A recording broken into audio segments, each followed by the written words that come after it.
Retour sur le plateau Equinoxoir, deuxième partie, c'est le temps du débrief, toujours en compagnie de Martin Zan, Emmanuel Kounié, du docteur Marc-Anthony Akumbom et Alain Djipour. Alain Djipour, il y a ces images qui nous viennent de l'Ouest. Le gouverneur a dû frapper du poing, on va le dire comme ça, c'est une vue, frapper du poing sur la table pour dire, messieurs, arrêtez, allez mettre vos masques. Il a interrompu un festival, on va le dire comme ça. Oui, effectivement, le patron administratif de la région de l'Ouest s'est montré désappointé face à ce qu'il a appelé lui-même un scandale.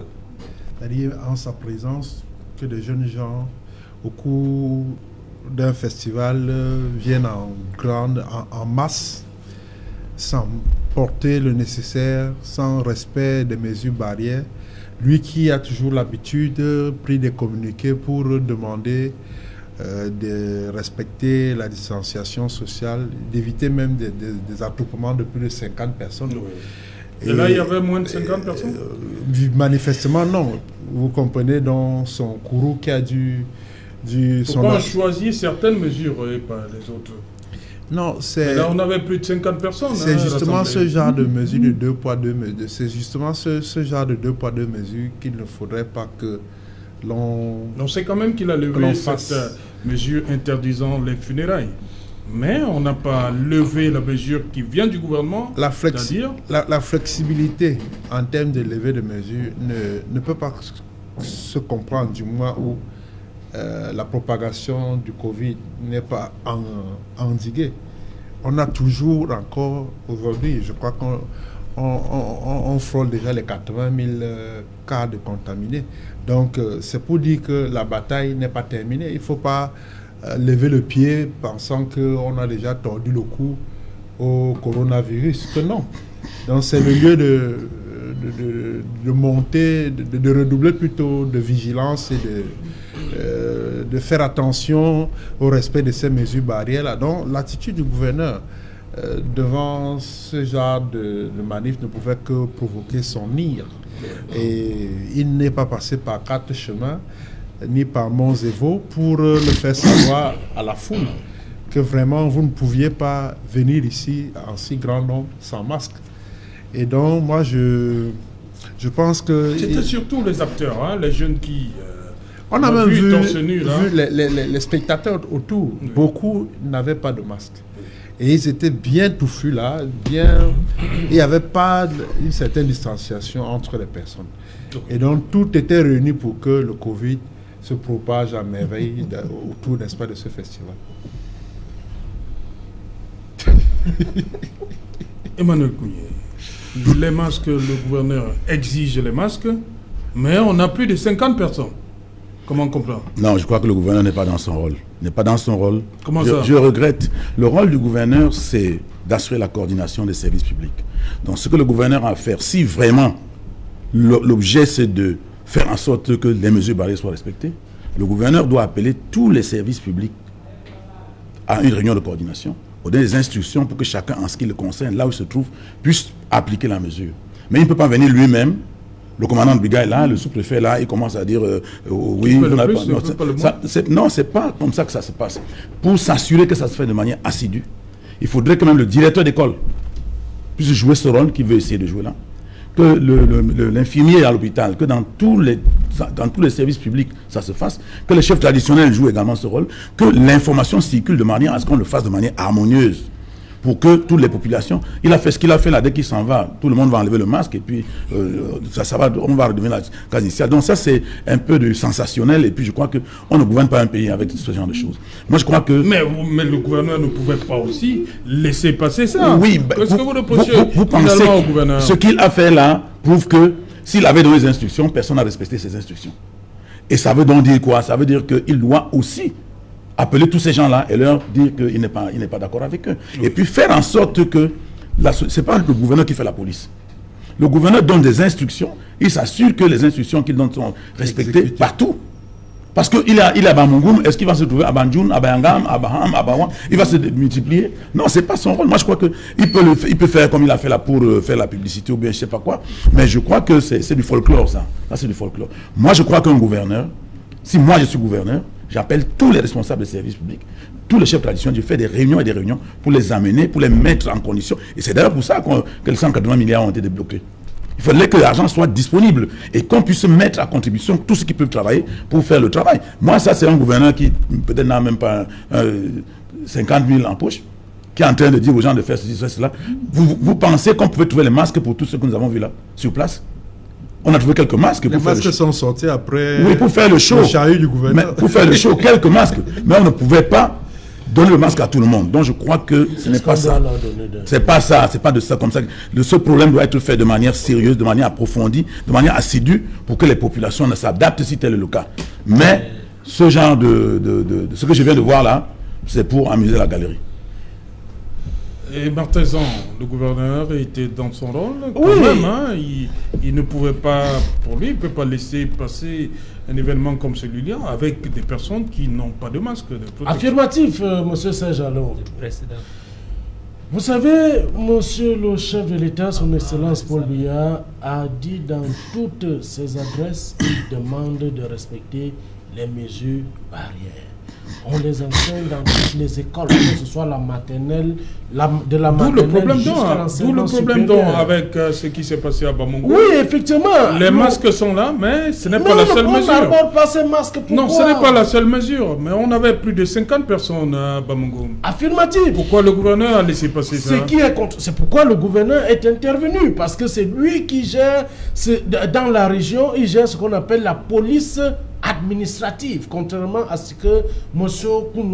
Kougné tente de faire comprendre à la population camerounaise. La police administrative, elle est exercée soit par l'autorité, donc l'autorité administrative, soit par la personne de l'autorité administrative, et soit, n'est-ce pas, ses directives à travers, n'est-ce pas, ses relais. Vous devez donc comprendre que si le gouverneur est sorti, il était dans son rôle. Son rôle, c'est de dire, c'est de prendre des mesures, de faire respecter les mesures édictées par le chef de l'État. C'est le chef de l'État qui fixe la politique de la nation, personne d'autre. Donc vous devez comprendre que le gouverneur a fait son travail. Nous sommes d'accord, mais ce n'est pas la seule mesure. Parmi tant d'autres. Oui. Il y a d'autres mesures. Oui, pourquoi il n'a pas insisté sur le rassemblement de plus de 50 personnes? On sait que jusqu'ici, ce n'est pas levé. Hein. Oui. Le Premier ministre l'a rappelé en mars dernier. Oui, monsieur le... Pourquoi le gouverneur a laissé passer ça? Monsieur Serge-Alain Tour, vous savez, il y a parfois de la flexibilité dans l'administration. C'est ce qu'on appelle parfois la tolérance administrative.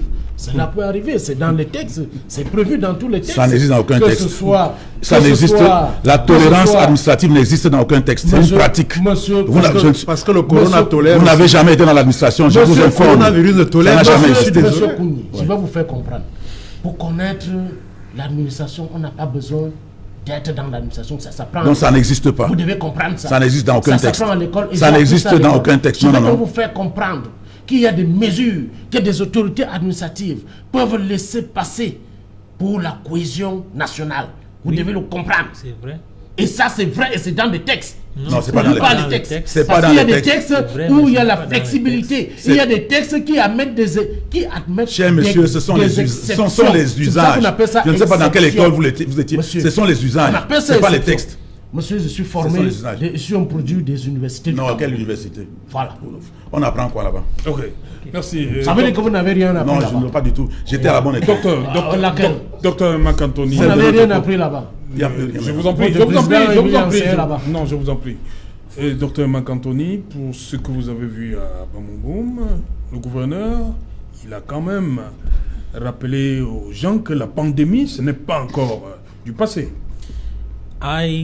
I'm not against what he did. I actually would support what he did as an individual. I think as an administrator, at times you can find yourself in a place in order to put order if it happens that there was kind of an issue there. You just asked a question to Mrs. Zhang concerning the fact that there are so many other measures, but only the one of putting on a mask and distanciation was actually being the talk of the day. I want to also say that in respect to that particular occasion, it was not an indoor occasion, it was an outdoor occasion. And as long as it was an outdoor occasion, the number cannot be limited to 50. Just the same like a market. When you go to the market, you cannot have just 50 persons in the market. You have thousands, hundreds of people in the market. So in that case, non, on a dit les rassemblements de plus de 50 personnes sont. You see, that is the thing. It's the interpretation now of the people. I know that that particular limitation is given to those who are sitting in a particular place, because when we are seated in a close-up environment, there is need for us to take great precaution. So here we don't expect you more than 50 people to sit inside, but in an open air, we have it's vast. And so people can be there in any number. And that is why you discover that I just use the market.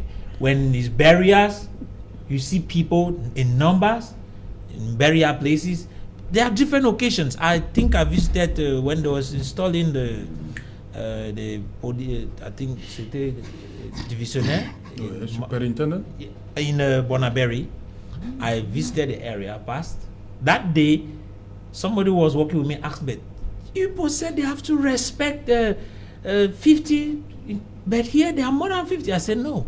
If it was inside the hall, I will understand. Non, la précision ne disait pas ça. On a dit that is why, de plus de personnes. You see, on n'a pas dit dans un milieu I clos understand. ou non. That's why I said, Oui. even though it is not written on that particular article or law or whatsoever, that we should, whether it's in the hall or outside, but I'm saying that as long as it is in an enclosure, there is need for a limited number. But in a vast open air, no. Okay. Number can exceed. Voilà. On revient donc à cette série de cambriolages. Emmanuel Kounié, je commence par vous. Il n'y a pas longtemps, c'était le contrôle supérieur de l'État. Lundi, la nuit de lundi à mardi, ils étaient à la direction générale des impôts à Yaoundé. On parle d'un immeuble ultra sécurisé avec vidéosurveillance et tout ça, caméra partout. Et hier, la nuit d'hier, ils ont rendu visite à Célestin Tawamba.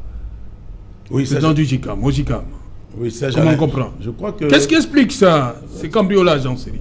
Qu'est-ce qu'ils recherchent, les cambriolages? La précarité, vous savez, même la C'est la précarité? Oui. Tous ces gens qui font ça sont des jeunes.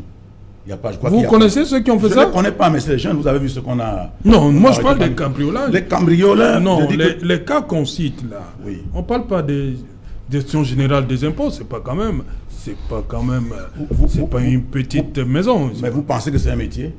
Mais c'est des gens qui ont des espoirs de cause qui posent des actes. Et je vous dis que c'est la précarité.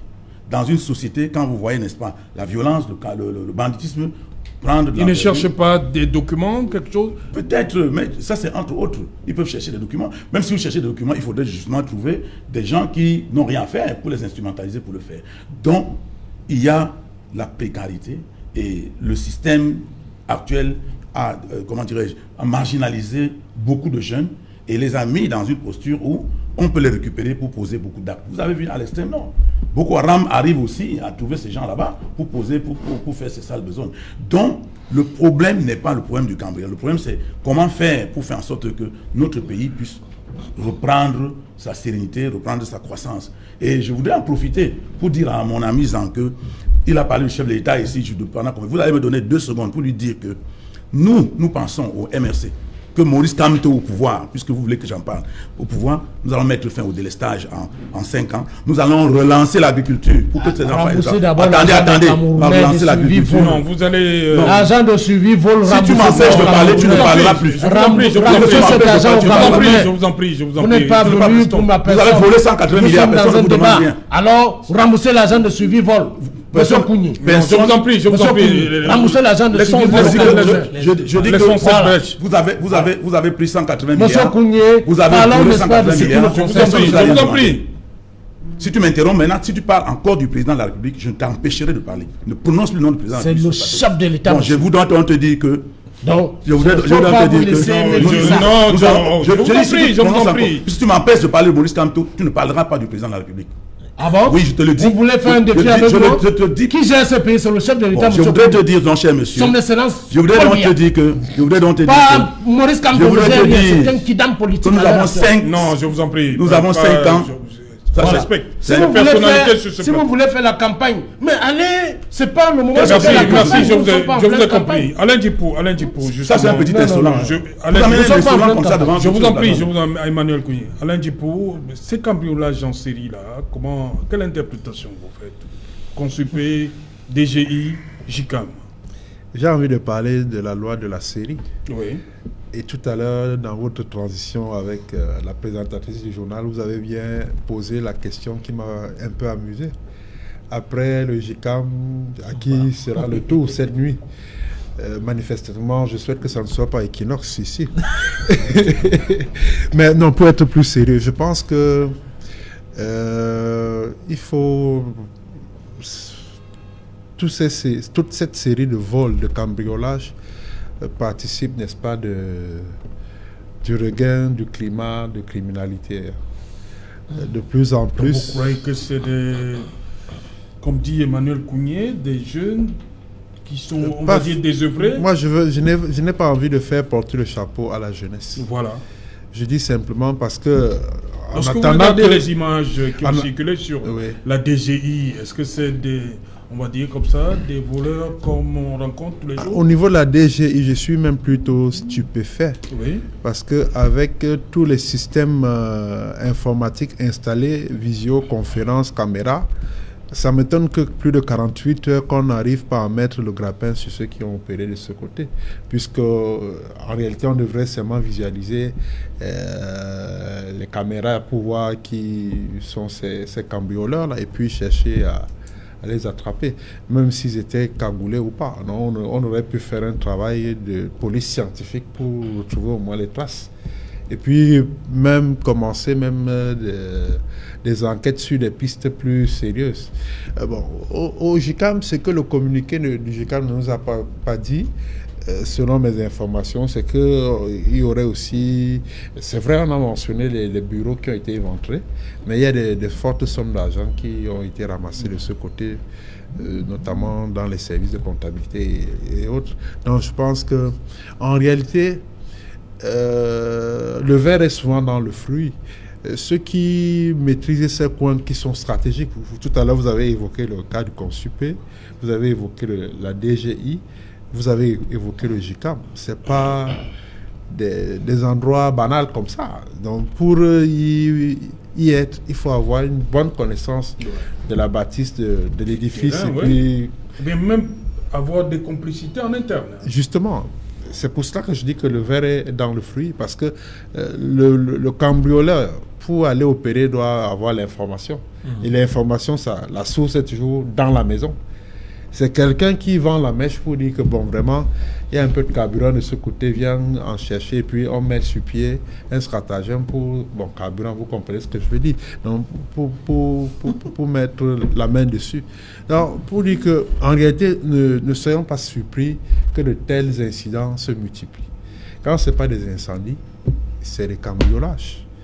Et avec le contexte de tout soupçon... Pour le cas du Consupé, parlons-en un peu. Qu'est-ce qu'on va chercher là-bas? Peut-être les gens ont pensé... L'argent aussi? Les gens ont estimé que peut-être pas de l'argent, mais les gens, vous savez que le Consupé, c'est le contrôleur de l'État, c'est le gendarme de la gestion au Cameroun. Et donc il y a des documents peut-être compromettants pour certains qu'on espère voir dissimulés, qu'on espère voir disparaître comme par enchantement. Donc on peut organiser toute une opération punitive de ce côté-là pour chercher à revendiquer, à retrouver des documents qui peuvent envoyer quelqu'un devant le TCS ou bien l'empêcher d'aller au NIOF. Donc là, ce n'est donc pas le désœuvrement comme... en fait, c'est un ensemble de facteurs. Je ne balaye pas du revers de la main la question, la problématique de la précarité, le désœuvrement, le chômage. Parce que et même ceux qui travaillent aujourd'hui, quand vous avez 13 mois ou 24 mois sans salaire, vous pensez que vous ne serez pas tenté d'aller organiser une raquette, je ne sais pas moi. Au Consupé? Consupé, je ne suis pas sûr que c'est le bon endroit pour avoir de l'argent. JICAM, vous pensez que... Je n'en sais rien, je ne suis pas le cerveau de ces cambrioleurs. Moi, à la DGI, la direction des impôts? Encore que à la DG, peut-être. Parce qu'on sait que... Alors qu'il y a le trésor. Alors qu'on sait très bien qu'à la direction... Il y a la recette des impôts aussi. Ils ont créé une affaire qu'ils appellent la recette des impôts. Oui. C'est-à-dire qu'aux impôts, on encaisse l'argent. Bon, voilà. C'est Donc, extraordinaire. C'est ça qu'ils allaient chercher. Non, je veux dire que même aux impôts, c'est typiquement camerounais, quoi. j'ose seulement espérer, après explication d'Emmanuel, que ces caisses ont été sécurisées et fortement sécurisées. Mais parce que si on réussit à mettre la main dessus, on va encore augmenter les doigts ici dehors. Si les recettes déjà récoltées ont encore disparu, on va s'attendre à des sales temps. Dès demain encore, peut-être une autre ordonnance va venir dire que l'air respirable est désormais payant. Donc, moi, je ne souhaite pas qu'on en arrive là. Pour être sérieux, je pense il faut aussi qu'on essaie de questionner la sécurité autour de ces installations administratives, là. Enfin, ces administrations. Au JICAM, il y a bel et bien un service de sécurité. À la DGI, on a parlé de visioconférence. Je suppose aussi qu'il y a des gendarmes des hommes en tenue qui campent. Pareil au Consupé. Donc, je ne peux pas comprendre comment ça se passe. C'est des édifices qui doivent être... Vraiment hyper sécurisés, je pense. Oui. Surtout la nuit, parce que de tous les 3 cambriolages, on a vu que c'était en nocturne. Ils n'ont jamais pensé aller demain armés ou bien avec des visages encagoulés pour opérer en plein jour. C'est toujours la nuit. Et donc, la nuit, il faut qu'il y ait renforcement de mesures sécuritaires. Okay. Au-delà des moyens qu'offre la technologie. Martin Zan, d'abord, comment vous expliquez cette série-là? Oui, M. Serge-Alantou, je vais répondre sur 2 volets, à savoir, le premier, c'est un coup d'État scientifique, et d'autre part, je parlerai, n'est-ce pas, de l'échappatoire de certaines personnes qui seraient, n'est-ce pas, incriminées, n'est-ce pas, par certaines fautes. S'agissant donc d'un coup d'État scientifique, nous savons que le Cameroun a toujours ses ennemis. Il y a des gens qui tentent, qui veulent, n'est-ce pas, déstabiliser nos institutions. Il y a des ennemis du Cameroun qui veulent, n'est-ce pas, déstabiliser la République et mettre le régime de Yaoundé hors du Cameroun. Ça, on le sait, ces gens sont là et sont tapis dans l'ombre peuvent, n'est-ce pas, organiser ce genre d'attaque contre l'État. Ça, nous le savons déjà. Bon, et d'autre part, je dirais... La présomption d'innocence. Sauf que je n'ai incriminé personne. J'ai juste parlé des gens. Voilà. Monsieur Serge-Alantou, je parlerai aussi de l'échappatoire de certaines personnes qui seraient, n'est-ce pas, incriminées. Vous voyez, on parle du contrôle supérieur de l'État, on sait que le contrôle supérieur de l'État, c'est le gendarme de l'État. On parle de la direction générale des impôts. C'est là où se trouve l'argent du Cameroun, l'argent de la fiscalité. Le fisc, c'est eux. Et on parle encore du JICAM, où se trouvent les affaires du Cameroun. Les patrons. Vous voyez donc qu'il y a un seul lien pour toutes ces institutions, c'est l'argent. C'est sûrement la fuite des capitaux qui anime les commanditaires qui vont maintenant prendre des bandits dans des quartiers. Au Consupé aussi, c'est l'argent. Il y a l'argent là-bas. C'est le gendarme, c'est où se trouvent toutes les preuves. C'est où se trouvent tous les dossiers possibles venant du JICAM et, n'est-ce pas, venant, n'est-ce pas, de la DGI. Donc, ils ont des dossiers là-bas. Alors, ceux qui peuvent être incriminés, qui peuvent être taxés de commanditaires, alimentent donc ce genre de braquage en utilisant, n'est-ce pas, des gens pour accomplir et assurer, n'est-ce pas, ce genre d'actes contre la République. Voilà. Docteur Makantoni, pour vous, il y a un lien entre les trois? I want to begin by citing Aristotle. He said poverty, I even wrote it down, poverty is the mother of revolution, which implies that when you start seeing crime increasing, it is because there is hunger. It is because the people are suffering. It is true that when we want to look at the targets, we will know that it's not just a small thief from down there who just wanted to go and steal. we already understand that there are some guys up there who are actually looking for ways to not only destabilize, like my brother said, but actually to steal out something which will incriminate them. And so I also want to take that part that Mr. Zhang pointed out, that people might want to shift away documents which might help in incriminating them, so they want to keep them aside.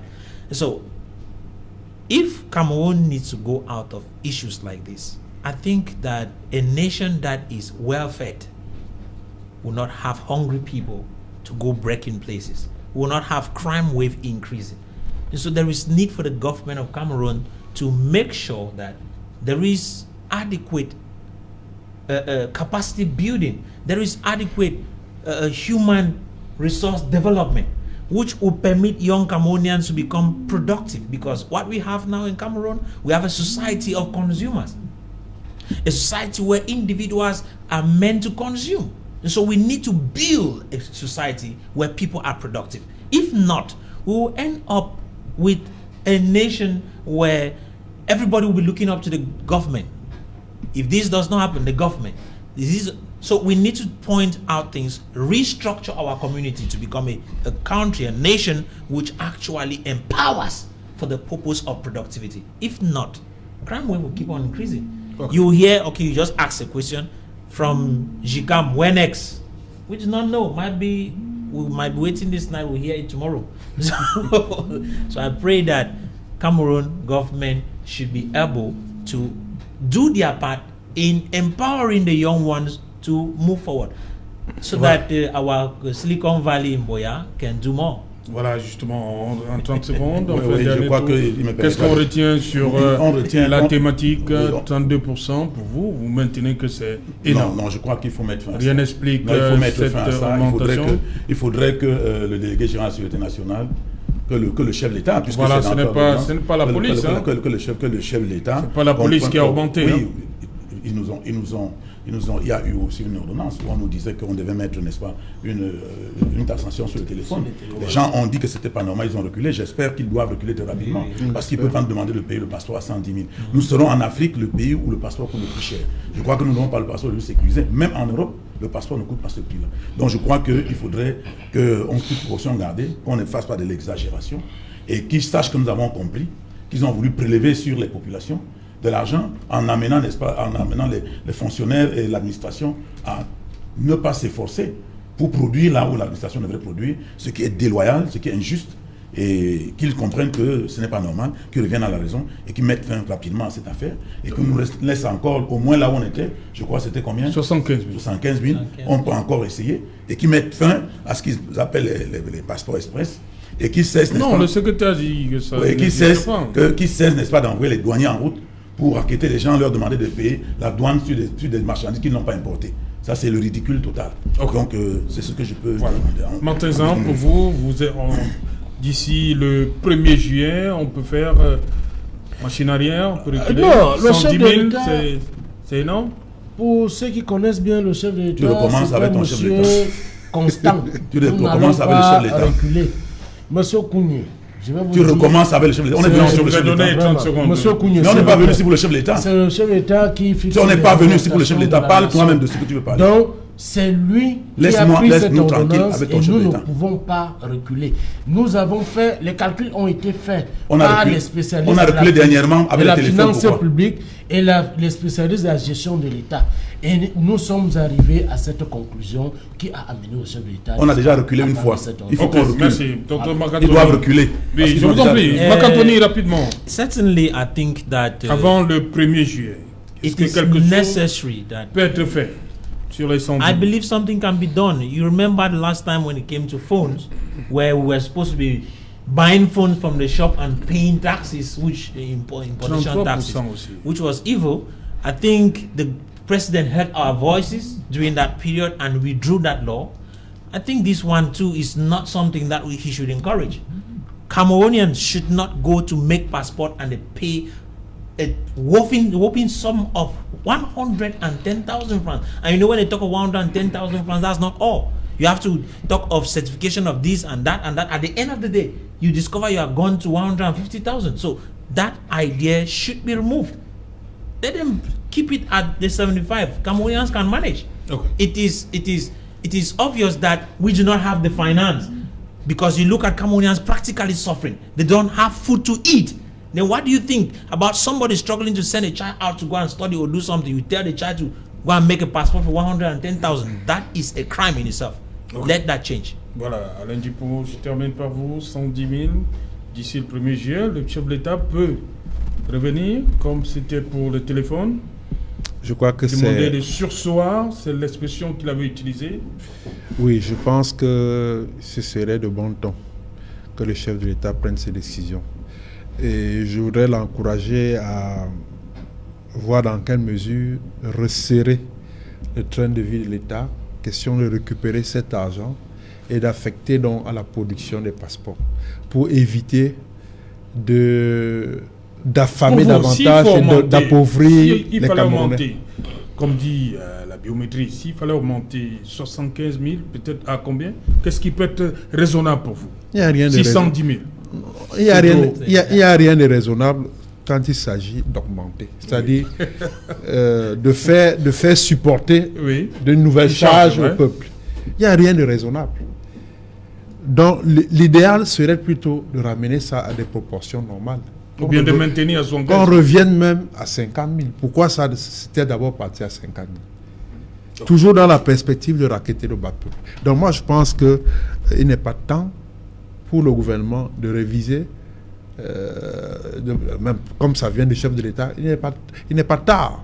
Le 1er juillet est encore loin. Il peut encore prendre une autre ordonnance sans honte, revoir la loi de finances et ramener ce taux de 110 000 francs à 50 000 francs dans l'intérêt de la majorité des Camerounais qui ou bien le maintenir, de garder à 75 000. Sachant que en resserrant le train de vie de l'État, c'est-à-dire si on annule par exemple l'achat inutile des voitures, des Mercedes, des voitures rutilantes, si on annule quelques missions fictives, ça comble le gap. Ok, voilà. Merci Martin Zan d'être venu. Merci Alain Djipo, merci Emmanuel Kounié. Un plaisir. Merci à vous, Dr Marc-Anthony. Madame, Monsieur, on est arrivé au terme de ce numéro Equinoxar. Bonsoir, Baladji.